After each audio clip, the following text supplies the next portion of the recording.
Welcome to Connect Canyons, a podcast sponsored by Canyon School District. This is a show about what we teach, how we teach, and why. We get up close and personal with some of the people who make our schools great. Students, teachers, principals, parents, and more. We meet national experts too. Learning is about making connections. So connect with us. Tennessee may be the volunteer state, but here in Utah, we have a strong history of coming together to help one another. This year, and for many years, Utahns lead the nation in volunteer services, according to research by Volunteering and Civic Life in America. Here in the Canyon School District, we also have a proud history of volunteers, and we're constantly grateful for those members of our community who give the gift of time to our schools. Welcome to Connect Canyons. I'm your host, Frances Cook. For this week's episode, I'm joined by Nancy Tingey, one of the longest-serving members of the Canyons District Board of Education and active parent volunteer for the past 30 years. Also joining us is Rebecca Martin, who has given her time within the district for the past 15 years, currently the Parent Teacher Student Association president at Hillcrest High, and this year's Apex Award winner for Volunteer of the Year. Thank you both for joining us. Thanks for having us. Yeah, thank you, Frances. It's a pleasure to be here. Let's start with kind of just the basics. Why do you volunteer? How did you get started volunteering? Nancy, would you start us off? Yeah, I have been a volunteer for a long time, as you mentioned earlier, and I really began volunteering in schools when my oldest child started kindergarten. I like to say I went back to school when he started, and I've been able to be a part of schools in some capacity pretty much every school year since then, and I find it to be very rewarding. And to me, volunteering, it's about community, it's about belonging, it's about serving, it's also about investing in the future. How about you, Rebecca? I too started when my children started in school, volunteering in the classroom, helping with classroom parties, and then later on I got involved in the PTA and have had a more advisory role in helping plan and execute activities and events, not just in the classroom setting, but for the whole school overall. And for me, it's about community and connection. Like Nancy said, I want to be part of a community and help others feel part of the community. And then as we work together toward the common goal that we all want our children to have a positive experience in the classroom and in the school, then we're making connections with each other. You're with other like-minded parents and grandparents and other volunteers working together towards that same goal of helping our children achieve their potential. And then as we work together, we feel part of that community and we help those children feel invested in the community also. You mentioned the PTA, which for Canyons District is the preferred parent-teacher organization. Can you speak to what the PTA does, why the PTA is important? Nancy, I know you spent a lot of time with the PTA as well. Yes. Well, the purpose of PTA is to help every child's potential become a reality by engaging and empowering families and communities and to teach them how to advocate for their children. So the one thing I like about PTA is I'm not there just for my own children. I'm there for all of the students, for all of the children, and especially those that parents may not be either comfortable in the schools or don't have the time to be in the schools. And so I like to help advocate for more educational dollars, for more educational opportunities to make sure that our students have the resources that they need.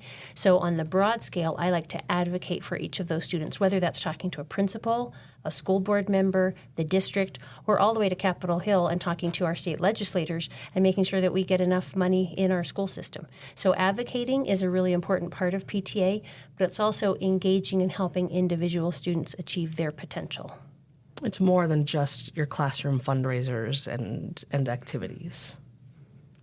PTA provides that valuable service at the local school level in engaging families and students and teachers in building up and sustaining the culture in their schools, as well as advocating at the state level. One of the important things that the PTA does is we're there to support the teachers and the administrators also and to improve communication between them. One of the benefits of being a member of PTA and showing up at a PTA meeting is you're sitting across the table from the administrator, from your principal, and you have an opportunity to ask any question that you want right there face to face and get answers and find out what's happening in your school and in your school community. And that's a great opportunity for parents that I don't think they realize. It's underutilized, but you have this one-on-one FaceTime to really talk about what's important to you in your child's education. That's a really great way of looking at it, a way to work together to find the best solution and find the best pathway forward for our students. I know the PTA is only one of our organizations. Nancy, you are part of the school community councils, or have been in the past. Can you explain what that means and how those work? Yeah, school community councils are similar to PTA in that it involves parents and teachers and administrators at the school, but they are given a statutory role by the state legislature to help create and develop a school improvement plan. And they're given money that is distributed from the state that they can spend at their schools. So their conversations should be centered around student achievement data. They look at data, they talk about it, they identify where some needs are, and how those state funds can help support what the school's trying to do in ways of improving student achievement. School community councils also can discuss other issues at the school and give some feedback to the school board. I know our board has often, when we're discussing an issue or a matter that will affect schools, we'll often reach out to school community councils and ask them, okay, here's what we're thinking, give us some feedback and give us some advice on how you think it would work in your school. Like Rebecca was saying, it provides opportunity for parents to have conversations about what's happening in their school and to provide the input. And also, like PTA, members of the school community council are representative of other parents, and they should be advocating for all students and not just individual small groups or things like that. It's what's best for the whole school is what they should be discussing and representing. And unlike PTA, school community council members are elected. So there's a pretty formal structure to how they operate. Sure. I mean, PTA is formal too, but it's a separate organization, how they do things. I've served on school community councils also at the middle school and high school levels, and I was really impressed with how much money and the responsibility of the school community council members. I didn't know until I got involved with it that there's a lot of money that trust lands in Utah have been given to schools for educational purposes, and they need to be tied to educational outcomes. But there's so much you can do with those resources and putting them into the classrooms or hiring aides to help with math or English to help get your scores up or for your underserved students. It's a really important role, and I don't know that parents are aware of it. So school community council is an important tool for your school to help students achieve the educational potential that we're trying to help them. Yeah, and in a very real way, it's a shared governance because they are able to make decisions regarding appropriating funds and direct those funds to the most important and immediate needs of the school for their academic achievement. You both have been involved in volunteering for so many years now. You've dedicated countless hours to education. How do you find the time? You're both busy women, you have families, you have interests outside of schools, but you've also done so much for our schools. How do you schedule that in? Well, just like anything, you have to prioritize what's important to you. And when you have small children, I like to be in the schools. I like to be where my kids were. And I would often bring my younger ones along with me. I've got memories of hauling my two smaller boys when their older sisters were in school. I'd bring them to PTA meetings. I'd bring them to volunteering, and they'd be sitting next to me while I'm helping second graders with multiplication tables. And it's a great way to help pass that on, that this is what we do. We give back to the community. We are part of this community. We're not separate from it. And schools are beautiful because they will accept whatever you can give. If you can give 1 hour, they'll take it. If you can only work at home and you want to take a project home, I just saw yesterday one of our elementary schools had advertised that they need someone to help with some kindergarten projects cutting out paper. And you can take it home. They just have some, I'm guessing, holiday projects coming up, and they need a lot of paper cut to the right shapes. The school can do that. They can take your hour of cutting paper, or they can take, do you want to help provide a meal for the teachers for teacher appreciation? Do you want to drop off a bag of rolls or a salad? So whatever you can give, the schools can use, whether that's in a classroom or in a larger setting for the school. So if you want to volunteer and you're interested, there's a way to make that happen. Quality over quantity. Absolutely. And there's opportunities in the evening, too. If you're a working parent and you're not available during the day, it's hard to be in the classroom, right, if you're working a job. But there are things you can do in the evening. There's things you can do on the weekends. There's other opportunities if you look for them. How about you, Nancy? How do you prioritize these things? Well, like Rebecca said, it's a matter of finding the time if it's important to you. When I first was elected to the Board of Education, I had been volunteering for many years in our neighborhood elementary school, and I debated, okay, does this mean I have to give that up? And I decided, no, it doesn't. And so I've kept doing that. And to me, the rewards are immediate. When we can do something that makes us feel good and is enjoyable, then it's easier to find the time. And that's how I feel about volunteering in schools. You mentioned the reward. I think that's on both sides of things too, right? You're not only helping teachers in the classroom or the entire school or the entire district, but it's an internal thing as well. Rebecca, I like how you said you brought your kids along with you.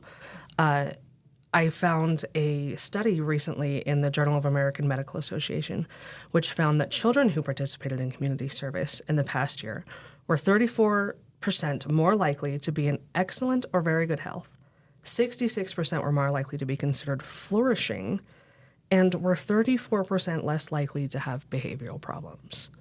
So your kids are seeing you volunteer and seeing you get that self-fulfillment from it. Do you think that's passing along to your children for either of you? I think it is. My children realize how important it is to give back and to be part of this community. And they've done things in their own circles. My one son started a nonprofit to help compost leftover lunch materials from the lunch room instead of going into the garbage, and using that to make compostable material for a community garden. So they can see what's important, and then how can they use it in their life? What can they do to help improve the world around them? We all want to make a difference. We all want to help others. And you said the benefit is to ourselves. Every time I go into school, I may be tired or I'm busy and I don't really have time for this, but as soon as I go into the school and I'm around all these students, and there's so much energy in our schools, it just lifts me right up. I just walk out with a smile on my face because I'm lifted. As I'm helping them, they cheer me up. I get out of my own head and my own problems, and I start thinking, how can I help other people? So really, it helps me and benefits me, and I become happier when I volunteer. Yeah, I would say the same thing. And some of the rewards that I've had are establishing some lifelong friendships and very treasured associations with other people. As Rebecca mentioned earlier, the school it's a community gathering place. It's where we can come together with a common purpose of supporting children. And you kind of mentioned it as well, but spending time in a school, there's a spirit there. There's something that feeds the soul, at least for me and for most other like-minded people that I've worked with over the years. And then there's just an intrinsic reward about being a little part of something that's bigger than self. And I think those things, and my family's experience, have helped to teach my family, too, about the importance of being involved in a community and sharing. It kind of brings to mind, in the Tongan language, there's a word, it's fete koniaki, and what it means is we are here to help each other. And that has been just one of my core values and beliefs and a guiding principle in my life. And I'm grateful because of not only the enjoyable experiences and the wonderful people and the rewarding things that I've been able to be a part of, but I personally feel like I have grown and become a better person because of my opportunity to work and associate with people in education. I love that idea of being here to help each other. And I see exactly what you're both talking about when you walk into a school and you're there for a program. The kids light up when they get to interact with members of the community, with their families, having their families come in and see the work that they've done. It's just such a good feeling to then walk out of that school. You're right, there's a certain spirit that just won't leave you in a good way. Let's talk about the impact on the other side. So we're feeling this impact when we volunteer and when we give back on ourselves. But can you both talk, you've both seen firsthand how volunteering impacts our schools. Can you talk about the outcome of some of the volunteer work you've done or you've seen done throughout the district, the impact it has on our schools?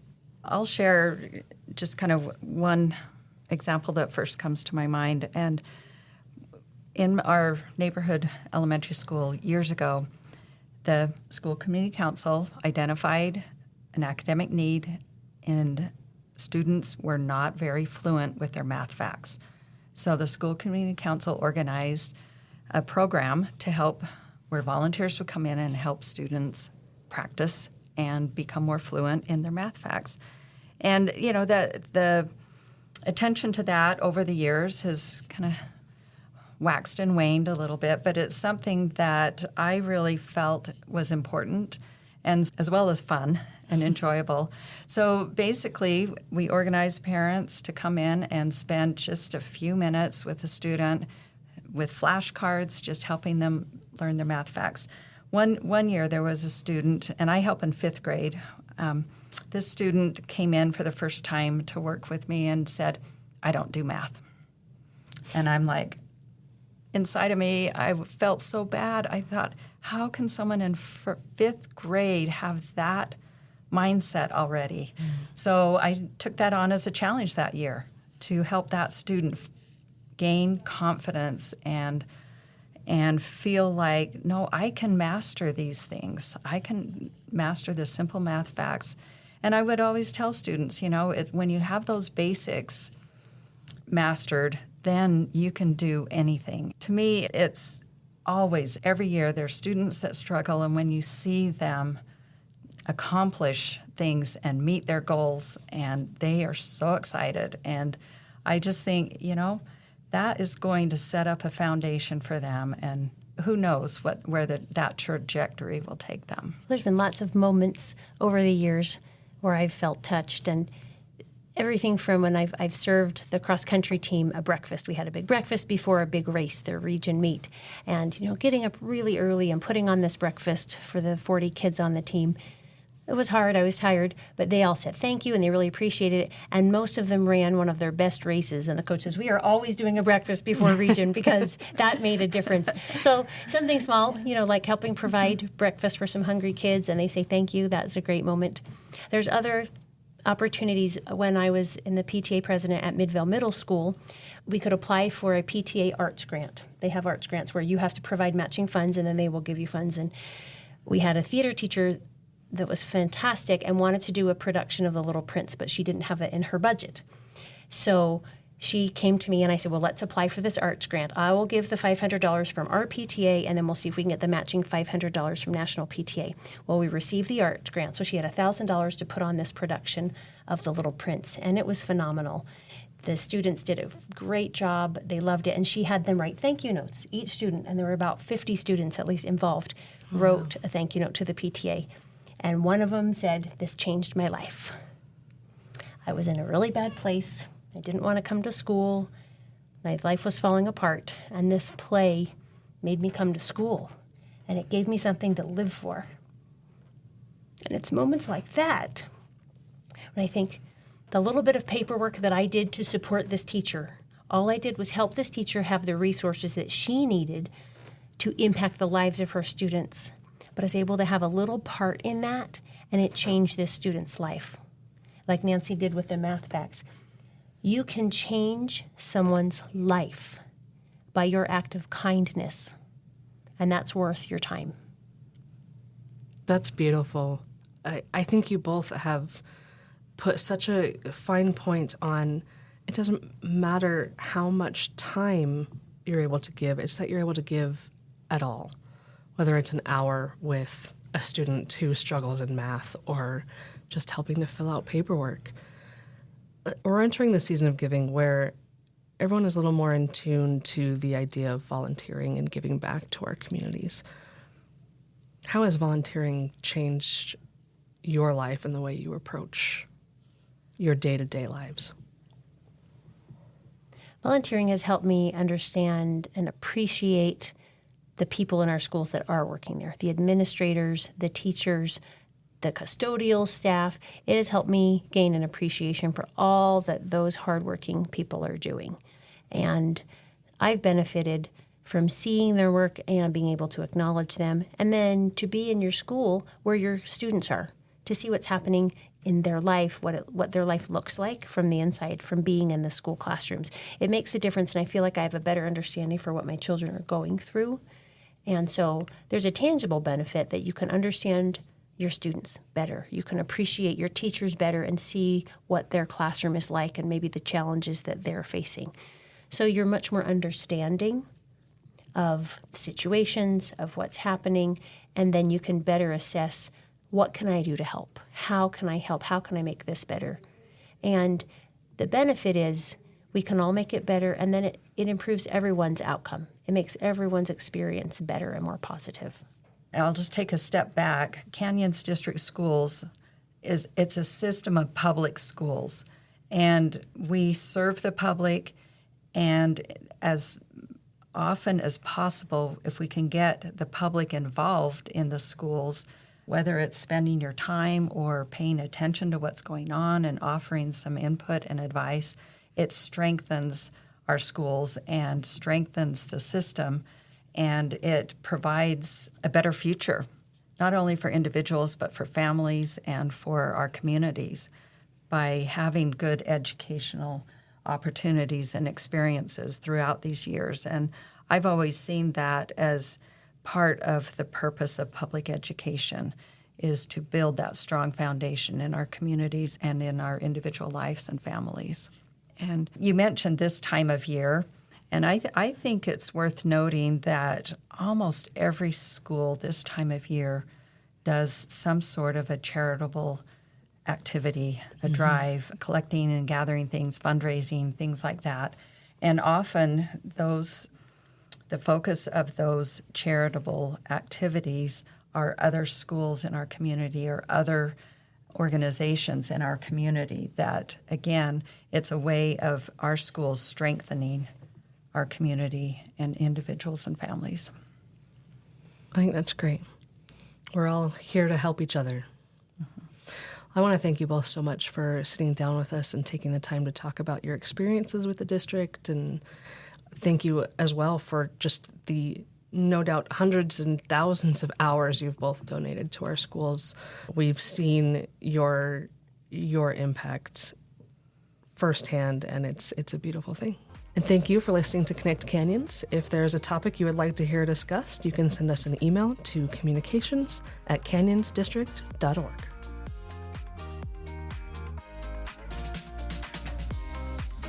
Thanks for listening to this episode of Connect Canyons. Connect with us on Twitter, Facebook, or Instagram @Canyons District, or on our website, canyonsdistrict.org.